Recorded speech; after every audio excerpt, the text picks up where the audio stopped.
नमस्कार, मी अनुश्री करंदीकर. नम्मा होमिओपॅथी आरोग्य संजीवनी या विशेष कार्यक्रमात तुमचं सगळ्यांचं अगदी मनापासून स्वागत. या कार्यक्रमामध्ये आजचा जो आपला विषय आहे तो म्हणजे व्हेरिकोज व्हेन्स. व्हेरिकोज व्हेन्स म्हणजे एक्झॅक्टली काय आहेत, त्याची लक्षणं, कारणं आणि त्याचबरोबर नम्मा होमिओपॅथीमध्ये त्याच्यावरती असलेल्या विविध उपचार पद्धती, या संपूर्ण अनुषंगाने या विषयावरती मार्गदर्शन करण्याकरता आपल्या सोबत आलेले आहेत डॉक्टर प्रणाली. डॉक्टर, कार्यक्रमामध्ये तुमचं अगदी मनापासून स्वागत. नमस्कार. डॉक्टर प्रणालीबद्दल सांगायचं झालं तर ते स्वतः गेल्या 3 वर्षांपासून नम्मा होमिओपॅथीमध्ये होमिओपॅथिक कन्सल्टंट म्हणून काम करतात आणि व्हेरिकोज व्हेन्स हा विषय आपल्याला आज ते समजावून सांगणार आहेत. त्यामुळे आपण थेट त्यांच्याकडे जाऊया आणि आजच्या विषयाला सुरुवात करूया. तर डॉक्टर, व्हेरिकोज व्हेन्स हा विषय आज आपण प्रेक्षकांसमोर घेऊन आलेलो आहे. सामान्य प्रेक्षकांना किंवा सामान्य लोकांना कळेल अशा भाषेमध्ये आपण काय सांगू शकाल, एक्झॅक्टली व्हेरिकोज व्हेन्स म्हणजे नेमकं काय? व्हेरिकोज व्हेन्स हा रक्तसंचारा निगडीत आजार आहे. म्हणजे तो आपल्या सर्क्युलेटरी सिस्टीमशी रिलेटेड आजार आहे. आपली सर्क्युलेटरी सिस्टीम ही फार मोठी आहे. या सर्क्युलेटरी सिस्टीममध्ये कुठले कुठले कंपोनंट्स आहेत आपण आधी ते जाणून घेऊयात. सर्क्युलेटरी सिस्टीममध्ये हार्ट म्हणजे हृदयाशिवाय आपल्या धमन्या म्हणजे आर्टरीज असतात आणि वेन्स ज्याला आपण सामान्य भाषेत शिरा असं आपण म्हणतो. हृदयातून शुद्धीकरण झाल्यानंतर संपूर्ण रक्त संपूर्ण शरीराकडे हे धमन्यांद्वारे किंवा आर्टरीजद्वारे पुरवले जाते. शिवाय जेव्हा हे अशुद्ध रक्त शुद्धीकरणासाठी हृदयाकडे येते ते शिरांद्वारे किंवा वेन्सकडे हृदयापर्यंत येत असते. ही जी संपूर्ण प्रक्रिया आहे अशुद्ध रक्त हृदयाकडे शुद्धीकरणासाठी येण्याची, ही संपूर्ण प्रक्रिया ही गुरुत्वाकर्षण शक्तीच्या विरोधात चालू असते. म्हणजे ही अगेन्स्ट द ग्रॅव्हिटेशनल फोर्स चालू असणारी प्रोसेस आहे. ही प्रोसेस सुरळीत व्हावी यासाठी शिरांमध्ये वाल्व्सचा समावेश असतो. या असतात नॉन रिटर्निंग वाल्व्स, जेणेकरून हे रक्तसंचार हा व्यवस्थित व्हावा आणि रक्त हे परत खाली येऊ नये याच्यासाठी ह्या वाल्व्सचा समावेश असतो. अनेक कारणांमुळे ह्या वाल्व्स वीक व्हायला लागतात आणि वाल्व्सची जी आहे तिथे डिफॉर्मिटीज व्हायला सुरुवात होते आणि रक्त त्याच ठिकाणी साकाळायला सुरुवात होते. याच्यामुळे पायावर, शरीराच्या खालच्या भागांवर आपल्याला हिरव्या निळसर शिरा दिसायला सुरुवात होते. यालाच आपण सामान्य भाषेत व्हेरिकोज व्हेन्स असं म्हणतो. कित्येकदा लोकांना व्हेरिकोज व्हेन्सच्या लक्षणांची जाणीवही होत नाही, कारण की याचा त्रास हा मोस्टली पेनलेस असतो आणि त्यामुळे बरेच लोकांना या त्रासाची माहितीही इतकी नाही आहे. म्हणून आपण व्हेरिकोजचा सखोल अभ्यास करून आणि नेमका हा त्रास कसा आहे तो जाणून घेऊयात. तर डॉक्टर, आपण व्हेरिकोज व्हेन्सबद्दल समजून घेतोय आणि आता आपल्याला जे प्रेक्षक पाहत आहेत त्यांचेही काही प्रश्न आहेत, त्यांच्याही समस्या आहेत. आपण त्यांच्याकडे जाऊया आणि त्यांच्या समस्या काय आहेत नेमक्या त्या जाणून घेऊया, त्यांना मार्गदर्शन करूया. आपल्यासोबत आता एक कॉलर जोडले गेलेले आहेत. बोला, काय समस्या आहे तुमची? नमस्ते, माझं नाव प्रकाश आहे. माझं वय 55 आहे. माझं 8 तास उभं राहून काम असतं. त्याच्यामुळे मला व्हेरिकोज व्हेन्स झाला, त्याच्यानंतर अल्सर पण झाला. त्याच्यानंतर आता 1 वर्षापूर्वी त्याचं ऑपरेशन पण झालं. ऑपरेशन झाल्यानंतर 6 महिने मला बरं वाटलं. आता परत 5 महिने झाले, 4 महिने झालेत, परत ते ओपन झालेलं आहे अल्सर. आता परत ज्या ठिकाणी मी गेलो त्या ठिकाणी मला सांगितलं की आता परत त्याला ऑपरेशन करावं लागेल त्या अल्सरला. तर आता मला असं टेन्शन आलं की आता एकदा ऑपरेशन करून पण आता काही फायदा झालेला नाहीये. परत अल्सर झालेला. आता त्याच्यावर आपल्याकडे काही उपचार पद्धती आहेत का, आणि असेल तर मग काय आपण काय सुचवू शकाल? नक्कीच. तर डॉक्टर जसं म्हणतायत तसं की वारंवार त्यांना वाटतं सर्जरीज आता करायला लागते आणि एकूणच तो प्रकार वाढत चाललाय, मला वाटतं कॉम्प्लिकेट होत चाललाय. काय त्यांना आपण मार्गदर्शन करू शकतो? नक्कीच. जसं की मी आत्ता बोलले की व्हेरिकोज व्हेन्सच्या सर्जरीमध्ये आपल्याला तात्पुरता आराम मिळतो, कारण की आपण जी आत्ता दिसतीये जखम त्याला आपण रिपेअर करू शकतो. पण जे इतर ठिकाणीचे जे वाल्व्स आहेत ते सर्जिकली रिपेअर नाही होते, ज्याचं डिफॉर्मिटी आपल्याला दिसतही नाही. कित्येक वेळा ते आतून त्रास हा सुरू झालेला असतो आणि तो डायरेक्ट तुम्हाला अल्सर झाल्यानंतर दिसतो. जसं की आपल्याला आत्ता तुम्ही जसं सांगितलं मला कॉलवर की तुमचंही तेच झालं असणार आहे की तुमची सर्जिकली तो जो होता तो अल्सर व्यवस्थित झालाय, पण जी आतली जी रक्तसंचार सिस्टीम होती ती फॉल्ट होताच तो तसा, आणि आता ती दुसऱ्या ठिकाणी सुरू झाली. नक्कीच आपण नम्मा होमिओपॅथीमध्ये जर तुम्ही याल तर आपण व्यवस्थित तुमच्या केसची आपण स्टडी करूयात. त्याच्या मागचं नेमकं मूळ कारण काय आहे ते जाणून तुमचा आजार हा मुळापासून कसा बरा होईल याचा नक्की प्रयत्न करूयात. आम्ही नम्मा होमिओपॅथीमध्ये नॉन सर्जिकली अल्सरचे केसेस कसे हँडल होतात हे आम्ही प्रयत्न करत असतो. शिवाय आपल्या औषधांमध्ये कुठल्याही प्रकारचा केमिकल्स किंवा स्टेरॉइडचा उपयोग नसतो, त्यामुळे ह्या औषधांचा कुठलाही साईड इफेक्टही होत नाही. म्हणून तुमचा जो आजार आहे आपण संपूर्णपणे बरा होऊन आणि हा परत उद्भवू नये याची नक्कीच काळजी घेऊयात. नक्की, जसं तुम्ही म्हणालात तसं की सामान्य भाषेत लोकांना कळलं असं आपण समजावून सांगितलेलं आहे की नेमके त्या दिसतात कशा प्रकारे व्हेरिकोज व्हेन्स. तर त्या अनुषंगाने मला तुम्हाला विचारायचं आहे की आता व्हेरिकोज व्हेन्स ज्या माणसांना दिसतात किंवा येतात, दिसायला लागतात, त्याच्या मागची नेमकी कारणं काय असू शकतात, त्याविषयी काय सांगाल? व्हेरिकोज वेन्स हा जसं आता मी सांगितलं की हिरव्या आणि निळसर दिसणाऱ्या या वळण्याच्या शिरा आहेत, ज्या संपूर्ण शरीराच्या खालच्या भागात दिसू लागतात. ह्या पायांवर, पोठऱ्यांवर तुम्हाला कुठेही ह्या दिसू शकतात. याच्या मागचं कारण अनेक कारणं आहेत, पण प्रामुख्याने दिसणारं कारण म्हणजे लठ्ठपणा. अतिरिक्त काळ एका ठिकाणी बसून राहिल्यामुळे, डाएटरी हॅबिट्स, शरीराला व्यायामाचा अभाव या कारणांमुळे रक्तप्रवाह हा व्यवस्थित होत नाही आणि शिरांवर जास्त ताण येतो ब्लड फ्लो व्यवस्थित होण्यासाठी आणि ती झडप वीक होत जाते. त्यामुळे लठ्ठपणा हा व्हेरिकोज वेन्ससाठी प्रमुख कारण होऊ शकतं.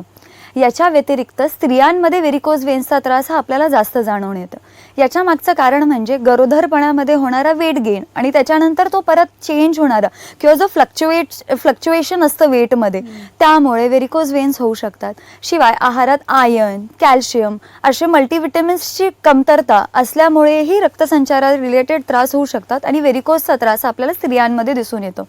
स्त्रियांमध्ये अतिरिक्त काळ उभं राहण्याची सवय असते, जसं की स्वयंपाकासाठी म्हणा, सलग 2-2, 3-3 तास एका ठिकाणी उभं राहिलं जातं.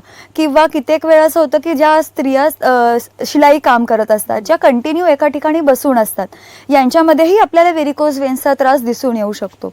शिवाय आजकालची आपली जी लाईफस्टाईल झाली आहे की तिथे आपल्याला हाय हिल्स हे घालावे लागतात डे टू डे लाईफमध्ये, त्यामुळे सुद्धा रक्तप्रवाह हा व्यवस्थित न होता तिथेही व्हेरिकोज वेन्सच्या त्रासाची आपल्याला सुरुवात पाहता येते. याच्याशिवाय आणखीन व्हेरिकोज वेन्सचं कारण म्हणजे धूम्रपान. सिगरेट स्मोकिंगमुळे किंवा अतिरिक्त काळ धूम्रपान केल्यामुळे जे आपल्या शिरा आहेत त्या ताठ व्हायला सुरुवात होतात किंवा तिथे स्टिफनेस यायला सुरुवात होते आणि तिथे या वाल्व्समध्ये परत डिफॉर्मिटी किंवा वीकनेस यायला सुरुवात होऊन तिथेही व्हेरिकोज वेन्सचा त्रास होऊ शकतो. या व्यतिरिक्त अतिरिक्त काळ एका ठिकाणी उभं राहण्याचं जे मी कारण स्त्रियांमध्ये सांगितलं, तेच कारण आपण पुरुषांमध्येही पाहू शकतो. जसे की पोलिसमॅन झाले किंवा कोणी हे जे जास्त वेळ एका ठिकाणी उभं राहून, शिक्षक झाले ज्यांना जास्त वेळ उभं राहून काम करावं लागतं, त्या ठिकाणी वेन्सला खूप जास्त प्रेशर असतं ब्लड फ्लो व्यवस्थित होण्यासाठी आणि तिथे वाल्व्स किंवा त्यांच्या झडपांवर खूप प्रेशर यायला सुरुवात होते. या कारणामुळे सुद्धा व्हेरिकोज वेन्सचा त्रास होऊ शकतो. हा त्रास कित्येकदा पेनलेस असतो की तुम्हाला शिरा दिसायला सुरुवात झाली असते, हिरव्या निळ्या शिरा दिसत आहेत, पण आपण कित्येक वेळा असं लक्ष देत नाही की झालं असेल काही कारणांमुळे किंवा ते असंच असेल. पण हा त्रास कालांतराने हा बळावून जाऊ शकतो आणि याचं गंभीर स्वरूप डीप वेन थ्रोम्बोसिस किंवा डीव्हीटी किंवा व्हेरिकोज अल्सर या प्रकारातही होऊ शकतं. नक्की. आपण जसं बघितलं तसं की विविध कारणं तुम्ही सांगितली जेणेकरून व्हेरिकोज वेन्स होऊ शकतात, परंतु कारणं बऱ्याच वेळा ही अनफॉर्च्युनेट सुद्धा आहेत. कारण जसं तुम्ही म्हणालात तसं की आता जर उभं राहूनच काम करायचं तर त्याला पर्याय नाही.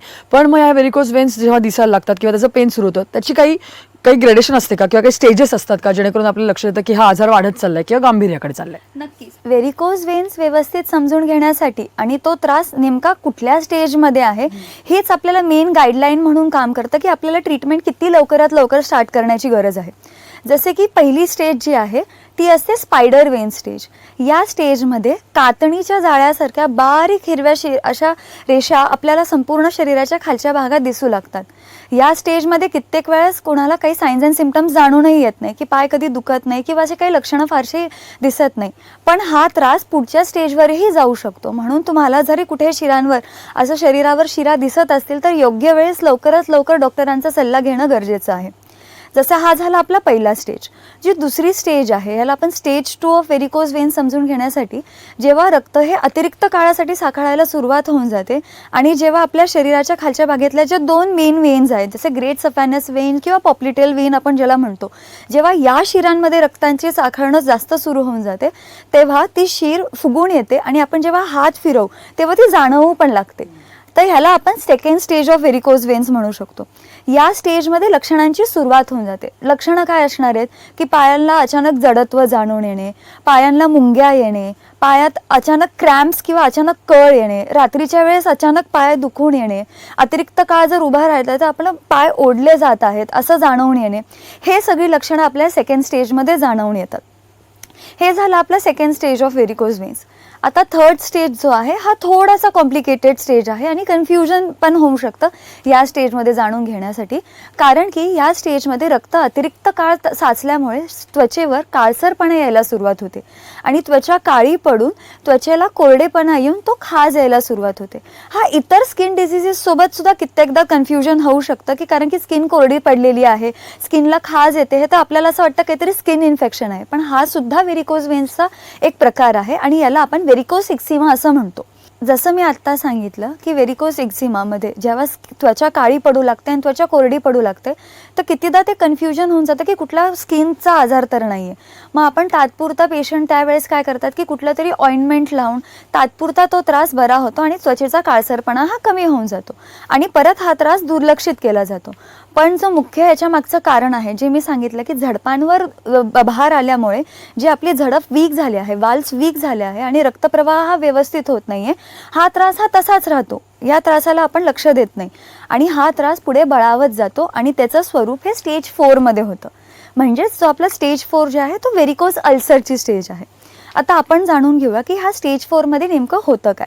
जसं मी आत्ता सांगितलं की अतिरिक्त काळावर रक्त त्या ठिकाणी साचल्यामुळे तिथे प्रेशर बिल्डअप व्हायला सुरुवात होते आणि ती जी शीर आहे जिथे हे रक्त साखळलेलं आहे ती शीर फुटते आणि तिथे एक जखम तयार होते आणि कित्येकदा ही जखम पेनलेस असते की पेशंटला कळतही नाही की ही मला जखम झालेली आहे आणि तिथून ब्लिडिंग सुरू झालं आहे. कोणीतरी इतर माणूस बघतं की अरे तुला तिथे जखम झाली आहे आणि तिथून रक्त वाहत आहे, तेव्हा पेशंटला कळतं की अरेच्या मला एवढी मोठी जखम आहे.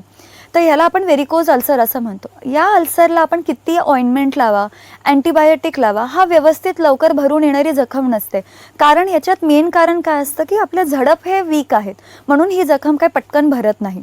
शिवाय याच्यात अजून एक धोका असतो की जर रुग्णाला याच्यासोबत कोमॉर्बिडिटीज असतील जसे की डायबिटीज, हायपरटेन्शन असे कुठलाही आजार जर आधीपासूनच असेल तो हा व्हेरिकोज अल्सर हील व्हायला किंवा तो बरा व्हायला अजून काळ घेऊ शकतो की त्याला तुम्ही कितीही अँटीबायोटिक्स घ्या, कितीही तुम्ही ड्रेसिंग करा, तो पटकन हा भरून येत नाही.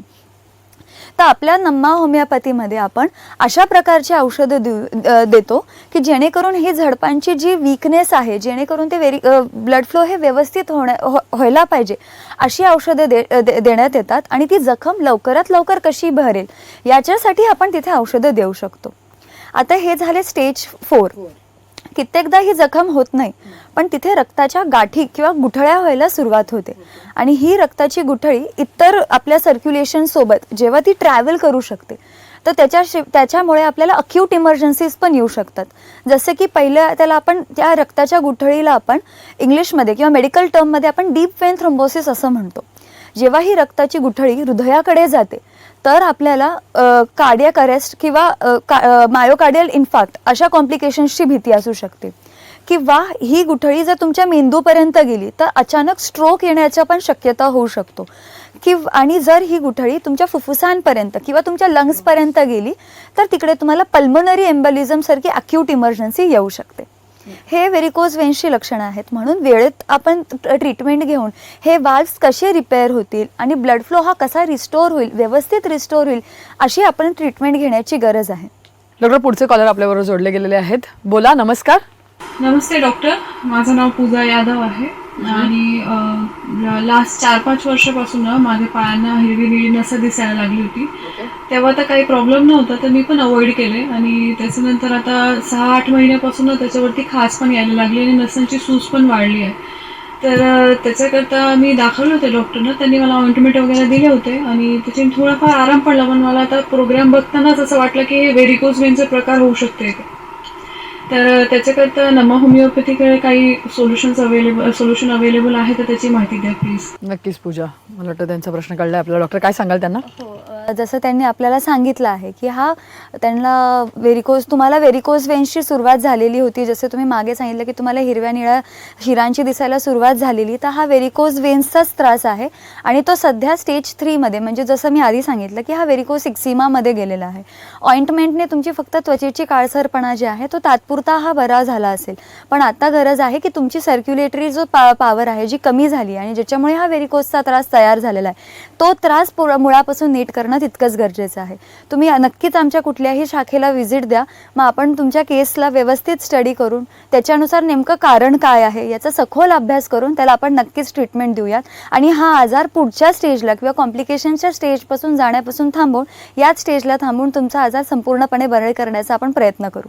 नक्कीच तुम्हाला वाटतं प्रेक्षकांनाही समजून येत असेल, डॉक्टर प्रणाली आपल्याला समजावून सांगतात की नेमकं व्हेरिकोज वेन्स काय आहेत. आणि आत्ता आपल्याला जे प्रेक्षक पाहत आहेत त्यांना जर का लक्षात आलं असेल की त्यांना किंवा त्यांच्या घरच्यांना कुठेही अशा प्रकारच्या हिरव्या निळ्या शिरा दिसत आहेत, त्यांचे पुंजके दिसत आहेत, तर घाबरून जाण्याची गरज नाही आहे. आमच्या स्क्रीनवरती तुम्हाला जे नंबर फ्लॅश करत होताना दिसत आहेत त्याच्यावर तुम्हाला फक्त कॉल करायचा आहे, डॉक्टरांची अपॉइंटमेंट घ्यायची आहे किंवा डॉक्टरांशी संपर्क साधून त्यांच्याशी संवाद करायचा आहे. म्हणजे तुम्हाला सुद्धा जर व्हेरिकोज वेन्ससारखा आजार असेल तर होमिओपॅथीच्या माध्यमातून तुम्ही कशाप्रकारे बरा करू शकता याचा संपूर्ण गायडन्स तुम्ही त्या फोनवरती घेऊ शकता. त्याचबरोबर नम्मा होमिओपॅथीबद्दल समजून घ्यायचं झालं तर महाराष्ट्र आणि कर्नाटकामध्ये नम्मा होमिओपॅथीच्या 21 शाखा आहेत.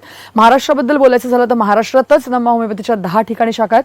मुंबईमध्ये दादर येथे, त्यानंतर ठाणे, पुणे, नाशिक, औरंगाबाद, सोलापूर, नागपूर, कोल्हापूर, अकोला आणि नांदेड या सर्वत्र ठिकाणी नम्मा होमिओपॅथीच्या शाखा आहेत. तिथे तज्ज्ञ डॉक्टरांच्या टीम्स अवेलेबल आहेत. त्यामुळे तुम्हाला सुद्धा व्हेरिकोज वेन्सचा त्रास होत असेल, तुम्ही अनेक ठिकाणी ट्रीटमेंट घेऊन चुकला असाल आणि तरी सुद्धा फरक पडलेला नसेल किंवा आत्ताच नव्याने तुम्हाला हा त्रास सुरू झाला असेल तर तुम्ही तातडीने नंबरवरती फोन करू शकता, डॉक्टरांना भेटू शकता.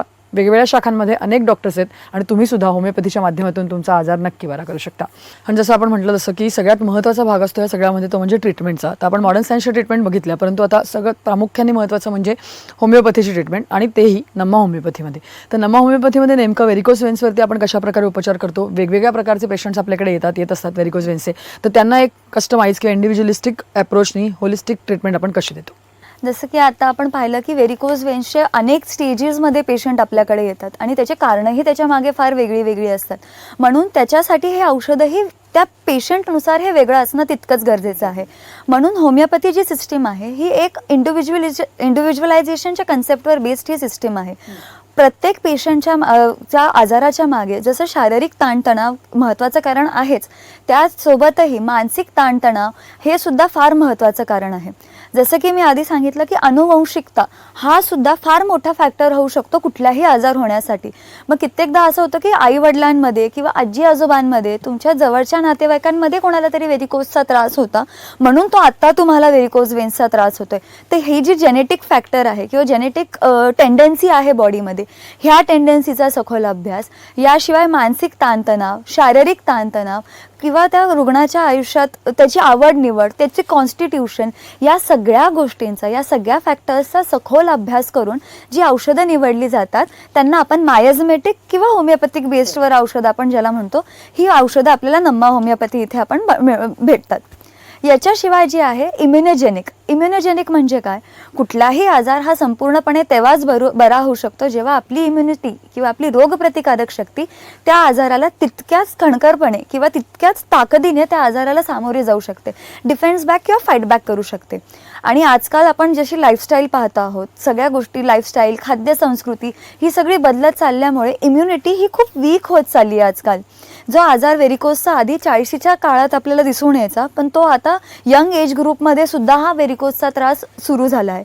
याचं कारण काय आहे की इम्युनिटी फार वीक होत चालली आहे आजकाल.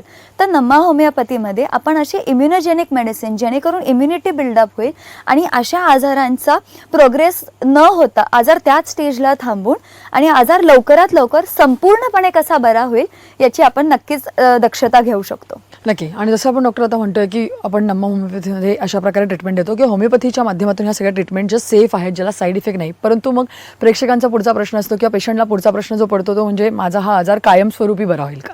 तर व्हेरिकोज वेन्सच्या बाबतीत हे शक्य? हो, नक्कीच. आता अजून एक कन्सेप्ट जी महत्त्वाची आहे ते म्हणजे आजाराचं स्वरूप बदलत्या काळानुसार हा बदलत चालला आहे. जसं की सांगितलं की व्हेरिकोज वेन्सच्या त्रासात आपण मॉडर्न सायन्समध्ये बघतो तर काही फारसे उपाय आपल्याला दिसत नाहीत की वाल्व्सचे फक्त रिपेअर होते. पण हा त्रास पुन्हा होऊ नये त्याच्यासाठी फार महत्त्वाचं काय आहे की ते वाल्व्स पूर्णपणे बरे झाले पाहिजे. जेव्हा ते वाल्व्स पूर्णपणे बरे होतील तेव्हा सर्क्युलेशन तुमचं रिएस्टॅब्लिश होऊन हा त्रास परत होणार नाही.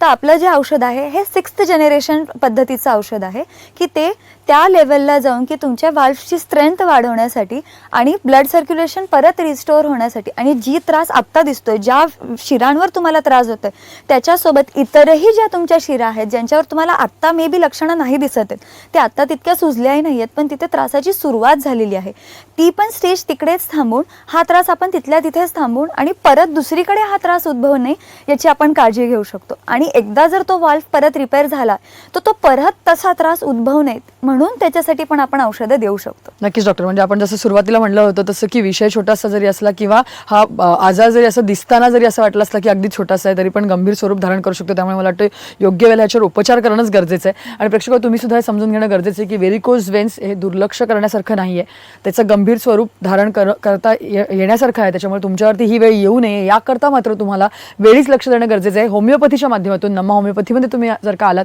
तर हा आजार संपूर्णपणे बरा होऊ शकतो आणि डॉक्टरांनी सांगितलं तसं तुम्ही एक चांगलं आयुष्य जगू शकता. त्यामुळे लवकरात लवकर तुम्ही जे स्क्रीनवरती नंबर फ्लॅश होतात त्याच्यावरती फोन करा, डॉक्टरांची अपॉइंटमेंट घ्या, डॉक्टरांना भेटा, आपला आजार समजावून सांगा आणि त्यांच्याकडनं लाईन ऑफ ट्रीटमेंट समजून घ्या आणि एक चांगल्या आयुष्याला तुम्ही सुरुवात करू शकता.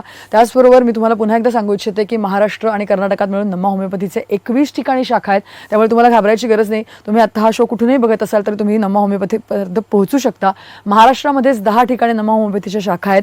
जर का महाराष्ट्रात म्हणायचं झालं तर मुंबईमध्ये दादर येथे, त्याचबरोबर ठाणे, पुणे, औरंगाबाद, नाशिक, सोलापूर, कोल्हापूर, नागपूर, अकोला आणि नांदेड अशा प्रकारे सर्वत्र नमा होमिओपॅथीच्या शाखा आहेत. तिथे तज्ज्ञ डॉक्टरांच्या टीम्स आहेत. त्याच्यामुळे तुम्ही लवकरात लवकर त्यांच्याशी संपर्क साधू शकता आणि सगळे आपले आजार नक्कीच होमिओपॅथीच्या माध्यमातून सेफली दुरुस्त देखील करू शकता. तर डॉक्टर तुम्ही आज इथे आलात आणि या सगळ्या संपूर्ण विषयावरती एवढं छान मार्गदर्शन आमच्या प्रेक्षकांना केलं त्याबद्दल धन्यवाद. तर या विषयासह नमा होमिओपॅथी आरोग्य संजीवनी या विशेष कार्यक्रमामध्ये आता आम्ही इथेच थांबतोय. नमस्कार. पुण्यालाच राहणारे रोहित दत्तात्रय रावळ यांना व्हेरिकोवेन्सचा वेदनादायी त्रास होता. सिक्युरिटी गार्ड म्हणून काम करताना त्यांना 8 तास उभं राहावं लागायचं, त्यामुळे त्रास व्हायचा. पण नमा होमिओपॅथी मधल्या 1.5 वर्षांच्या उपचारादरम्यान त्यांच्या पायाच्या जखमा पूर्ण बऱ्या झाल्या आहेत. 68 वर्षांचे गजानन गारदी यांनाही व्हेरिकोज वेन्सचा त्रास होता. पायाला सूज यायची, गोळे यायचे, पायाच्या शिरा लालसर, निळसर, काळसर पडल्या होत्या. या आजारामुळे त्यांना चालता येईनासं झालं. नमा होमिओपॅथी मध्ये उपचार सुरू केल्यानंतर वर्षभरात त्यांची व्हेरिकोज वेन्सच्या त्रासातून सुटका झाली. नमा होमिओपॅथी आरोग्य संजीवनी.